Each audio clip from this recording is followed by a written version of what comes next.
તો સદી મતલબ શું થાય તો એ ખબર પડી પડે કે સદી મતલબ 100. જો આપણને આ ખબર હોય તો જવાબ ગોતવામાં કંઈ વાંધો આવે નહીં.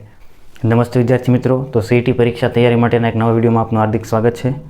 સીઈટી પરીક્ષા 2025માં એક પ્રશ્ન પૂછાઈ ગયો જે આ રીતનો હતો કે ક્રિકેટની રમતમાં એક ખેલાડી 64 રન બનાવીને આઉટ થઈ ગયો તો તેને સદી પૂરી કરવા કેટલા વધુ રનની જરૂર હતી. તો સદી મતલબ શું થાય તો એ ખબર પડવી પડે કે સદી મતલબ 100. જો આપણને આ ખબર હોય તો જવાબ ગોતવામાં કંઈ વાંધો આવે નહીં. હવે શું કરવાનું થાય ખબર છે? તો કે ભાઈ આ 64 રન અને આ 100 છે, સદીના 100 એ યાદ રાખવાના છે. તો 100 માઇનસ એટલે કે બાદ કરવાના છે 64, પછી આપણને આપણો જવાબ મળશે.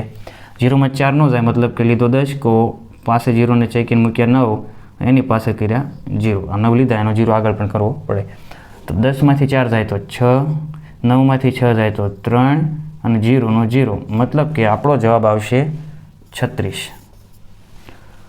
હાવ સરળ દાખલો, હાવ સિમ્પલ દાખલો. આની જગ્યાએ એમ પણ પૂછીએ કે કદાચ બીજી કોઈ બી સંખ્યા લઈ લે. માની લો કે એમ પૂછીએ કે ભાઈ કોઈ ખેલાડી છે એ પોતાના 35 રન બનાવી આઉટ થઈ ગયો તો તે સદીથી કેટલા રન આગો રહી ગયો? તો 35 ને 65 તરત ખબર પડી જાય. એવું બી બની શકે કે કોઈ ખેલાડી છે એ 77 રન આઉટ થયો તો 100 રન કરવામાં કેટલો આગો રહી ગયો, અથવા સદી બનાવવામાં કેટલો આગો રહી ગયો? તો કે ભાઈ 100 માઇનસ 77. તો ભાઈ અહીંયા 10 લેવા પડશે, અહીંયા 9 કરવા પડશે અને અહીંયા 0 કરવો પડશે. 10માં 4 જાય તો 3, 9માં 4 જાય તો 2. તો ભાઈ 77 રન આઉટ થયો એટલે મતલબ હજી 23 રન એને કરવા પડે તો એને 100 રન થાય. હાવ સરળ પ્રશ્ન હોય છે, સિમ્પલ હોય છે. હજી એક આવો પ્રશ્ન હું તમને સ્ક્રીન ઉપર બતાવું છું. જો તમને સમજાઈ ગયો હોય તો તમે એનો જવાબ ફટાકથી આપી શકશો.